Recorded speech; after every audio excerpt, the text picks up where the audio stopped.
untuk 1,400 hektar sawah padi yang ada di Negeri Melaka ini. Kita telah pun dapat memberikan satu unit jentuai mini yang bernilai 180,000, satu unit traktor full rubber track 130,000 dan satu unit rotary tiller 18,000 dan satu unit disc digger 9,600.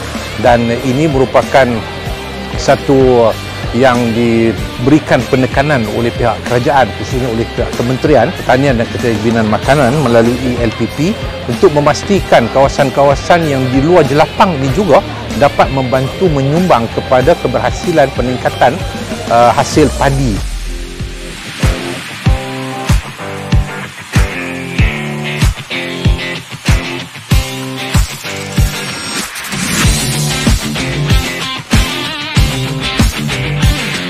Terima kasih kepada Lembaga Pertubuhan Peladang kerana telah pun menyalurkan peruntukan satu unit mini traktor dan juga satu mini harvester untuk kegunaan Pertubuhan Peladang Negeri Melaka.